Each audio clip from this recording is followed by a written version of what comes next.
Saudara Ketua Dewan Pembina Partai Golkar Abu Rizal Bakri menyambut baik jika Joko Widodo dan putranya Gibran Rakabuming Raka bergabung menjadi kader Partai Golkar. Namun bila ingin menjadi ketua umum partai, Jokowi harus menjadi pengurus dahulu selama 5 tahun.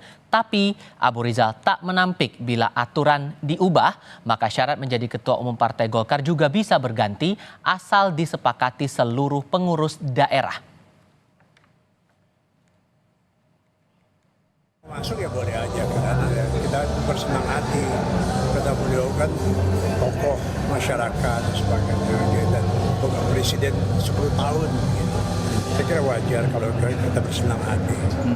Kalau untuk jadi calon ketua umum nggak, kalau ketua umum kan ada peraturannya, mesti 5 tahun pengurus. Pak Jokowi atau Mas Gibran itu harus ini ya Pak, harus mengikuti proses kaderisasi dan Gitu, 5 kan tahun. namanya organisasi kan. apakah mungkin dia bisa merubah peraturan? Ya mungkin saja kalau mau. Kalau seluruh daerah mau ya mau. Sementara di hadapan Ketua Umum Partai Golkar Erlangga Hartarto, Ketua Dewan Pembina Abu Rizal Bakri, dan para kader, Ketua Dewan Penasihat Partai Golkar Luhut Binsar Panjaitan tegas menyebut jangan mau Golkar diatur orang lain. Kata Luhut, Golkar is Golkar, nobody can dictate. Golkar atau dengan kata lain, Golkar adalah Golkar. Tidak ada seorang pun yang bisa mendikte partai. Bapak Ibu sekalian, bahwa Golkar dan kami sepakat tadi Pak Ical dengan saya juga banyak bicara, nanti dengan Pak Erlangga, kita jangan mau diatur, saya ulangi, diatur orang lain. Kita yang atur. Golkar yang ikut mengatur. Sekarang jangan Golkar diatur-atur orang lain. Jadi kalau ada orang yang gosok-gosok, saya ulangi ini dari luar supaya ada orang yang ini. Jangan ada yang mau Golkar is Golkar. Ya, nobody can dictate Golkar. Soal isu Bapak masuk Golkar ada tanggapan khusus nggak? Ada isu Bapak masuk Golkar ada? Saya tiap hari masuk istana.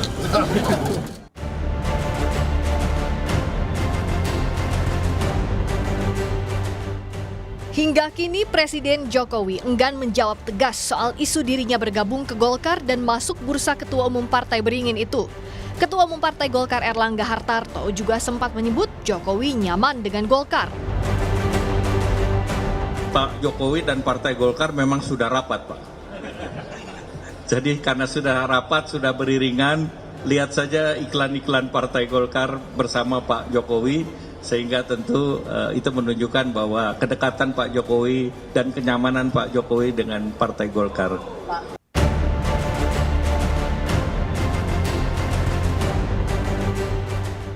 Ketua Umum Golkar 2004-2009 Yusuf Kala menyebut aturan Partai Golkar terkait meritokrasi sudah membatasi syarat calon ketua umum.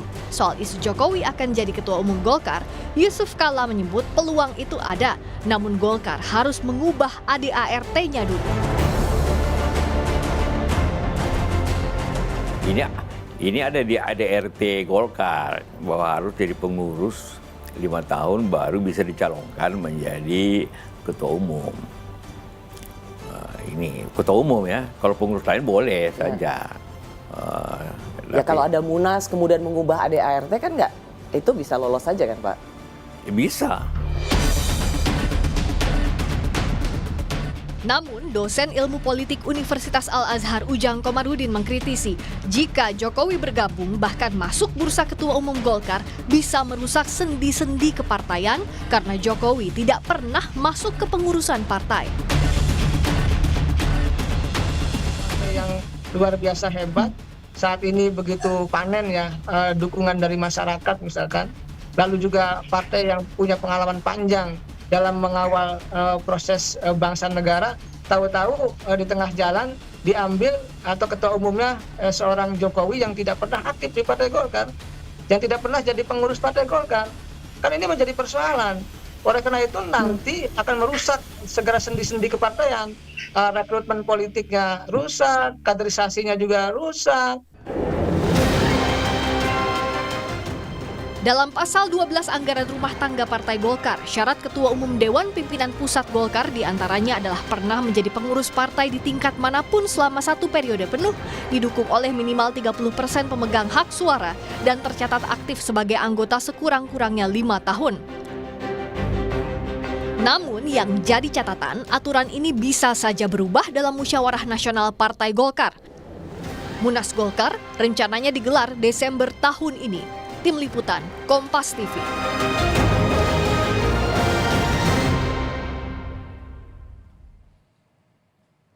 Ketua Dewan Pembina Partai Golkar Abu Rizal Bakri memberi bocoran jika Jokowi ingin menjadi ketua umum, syarat minimal menjadi pengurus selama 5 tahun harus diubah. Mungkinkah Partai Golkar mengubah syarat ketua umum parpol demi Jokowi?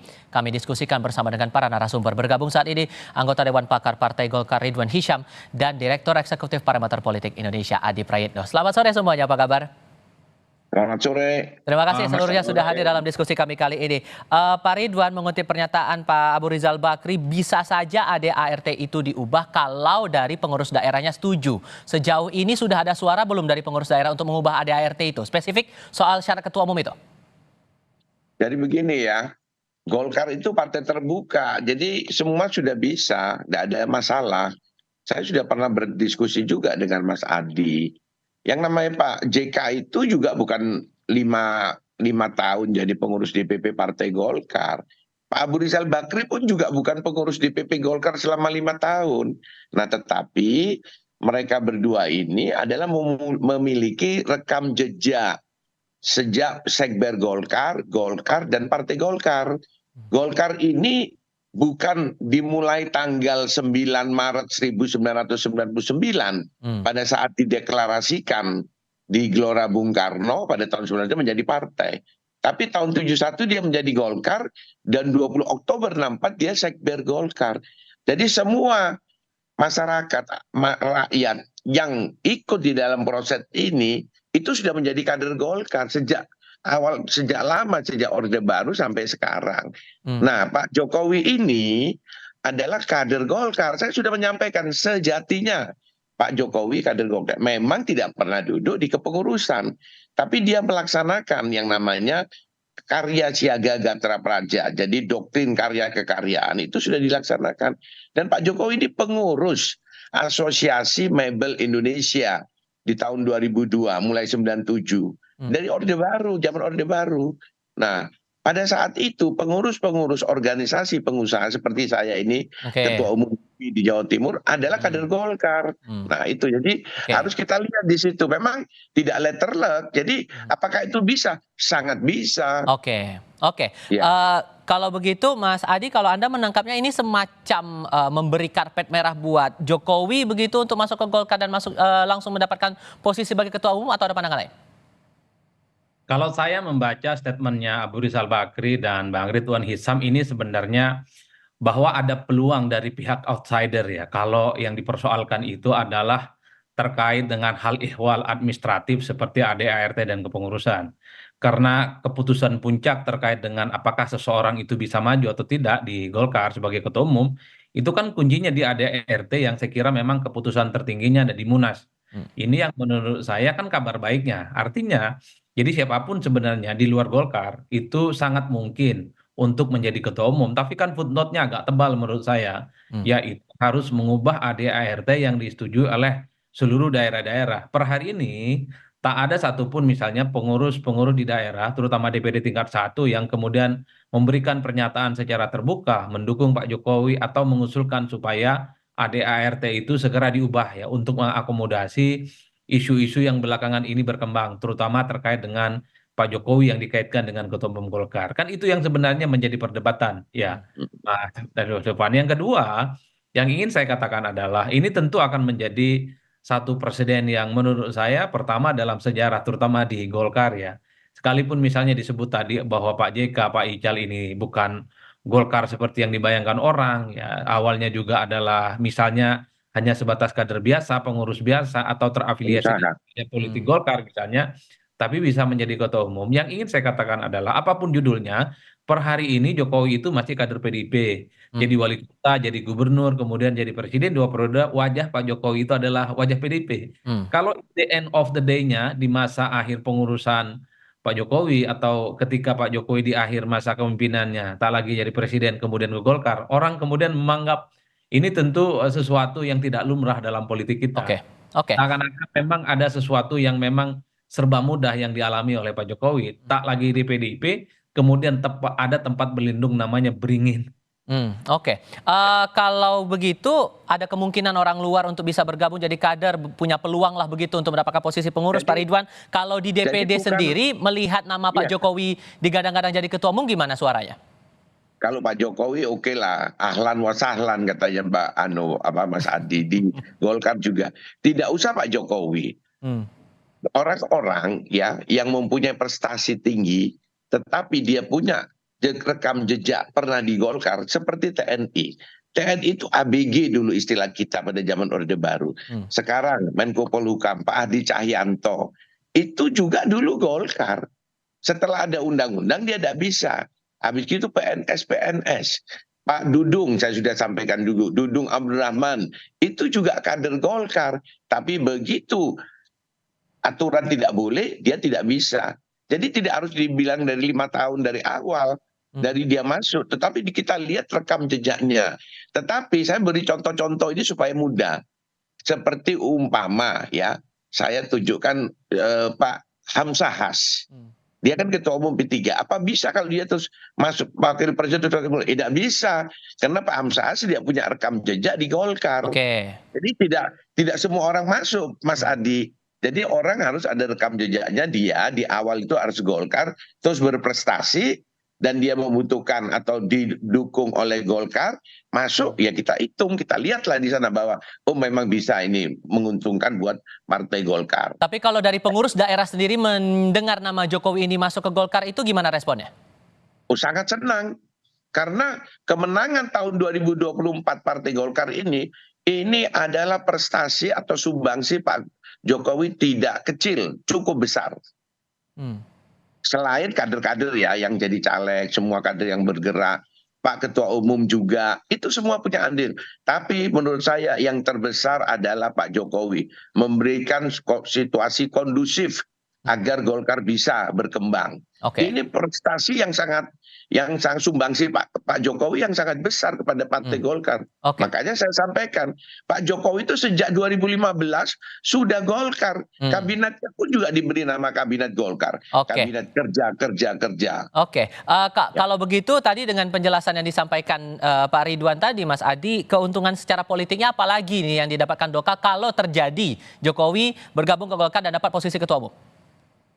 Ya sebenarnya kalau bicara tentang kekuatan politik Golkar, terutama di Pileg, adalah soal bagaimana anatomi kekuatan politik mereka ini terletak pada caleg dan mesin partai ya. Di 2019 yang lalu ketika Golkar tidak punya jagoan internal baik di Capres ataupun Copres, konversi suaranya di DPR itu kan masih bisa melampaui Gerindra, sekalipun selisihnya tidak jauh ya. Jadi sebenarnya kalau Golkar pada level pileg ya tidak akan pernah terlempar dari 3 besar dan bahkan dalam banyak hal selalu menjadi runner up gitu ya. Tapi kalau bicara tentang Pilpres memang belum ada figur kunci dan belum figur sentral yang kemudian membuat Golkar ini belum keluar dalam tanda kutip ya dari kutukan politik tidak punya kader untuk bisa maju dalam konteks Pilpres. Nah pertanyaannya adalah kalau Pak Jokowi jadi ketua umum Golkar untuk apa? Kalau bicara tentang pileg ya saya kira Golkar sudah teruji dan sudah kuat. Tanpa Pak Jokowi pun sebenarnya 2019 Golkar itu runner up kan kira-kira begitu. Apakah Pak Jokowi bisa lagi maju untuk Pilpres? Kan undang-undang sudah membatasi haram hukumnya siapapun untuk maju untuk yang ketiga kalinya. Ini yang sepertinya sedang dikalkulasi betul. Apa faedahnya, apa untungnya kalau Pak Jokowi betul menjadi ketua umum Golkar? Bagi saya Pak Jokowi ini ya sudah bukan menjadi suatu hal yang penting setelah tak lagi menjadi presiden di 20 Oktober nanti. Ya kalau mau sebenarnya ada yang lebih realistis adalah Gibran Rakabuming Raka. Saat ini adalah kemungkinan jadi wapres, masih muda, napas politiknya cukup panjang. Dan sangat mungkin misalnya kalau karir politiknya moncer, punya nama besar dan menjadi magnet di kalangan anak muda. Tapi penegasan saya satu hal ya, Golkar ini apapun judulnya adalah partai besar. bukan partai kecil yang begitu gampang memberikan karpet kuning kepada siapapun di negara ini.